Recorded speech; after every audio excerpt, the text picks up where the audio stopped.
यहाँ पर आप देख रहे कि Mg के आगे 2 लिखा है और यहाँ भी MgO के आगे 2 लिखा है। तो ये हमने जो लिखा है वो हमने रासायनिक समीकरण को संतुलित किया है, बराबर। तो संतुलित करना बहुत ही ज़रूरी है। तो कैसे इनको संतुलित करेंगे ये चीज़ आपको यहाँ पर बताएंगे। और यहाँ पर हमारा नेक्स्ट टॉपिक जो है वो है संतुलित रासायनिक समीकरण का महत्व। तो संतुलित रासायनिक समीकरण का महत्व पढ़ने से पहले मैं आपको एक चीज़ याद दिलाना चाहता हूँ जो कक्षा 9 में हमने पढ़ा है, द्रव्यमान संरक्षण के नियम। द्रव्यमान संरक्षण के नियम क्या है?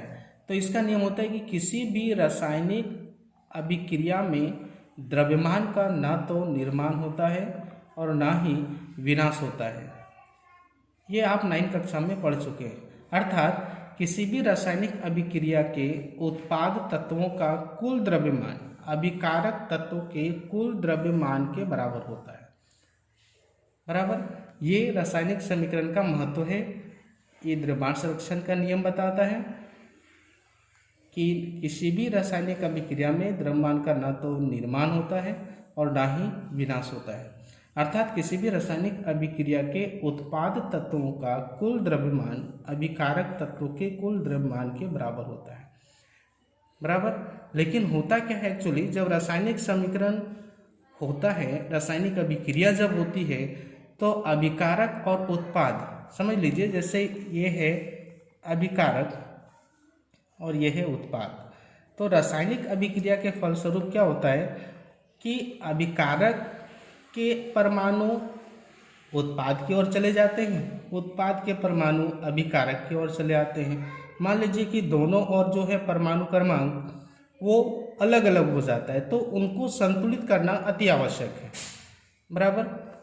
तो यहाँ पर हम जो पॉइंट्स है हमारा वो है रासायनिक समीकरण को संतुलित करना क्यों आवश्यक है, बराबर। रासायनिक समीकरण को संतुलित करना क्यों आवश्यक है? तो इसका आंसर मैं आपको देता हूँ कि रासायनिक अभिक्रिया के पहले एवं उसके बाद प्रत्येक तत्व के परमाणु की संख्या समान रहती है, इसलिए हमें समीकरण को संतुलित करना चाहिए।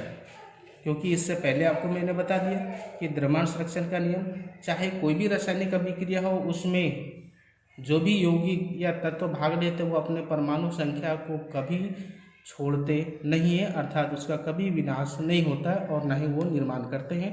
तो यहाँ पर रासायनिक समीकरण को संतुलित करना क्यों आवश्यक है, इसका आंसर मैं फिर से एक बार रिपीट कर रहा हूँ कि रासायनिक अभिक्रिया के पहले एवं उसके बाद प्रत्येक तत्व के परमाणु की संख्या समान रहती है, इसलिए हमें समीकरण को संतुलित करना चाहिए।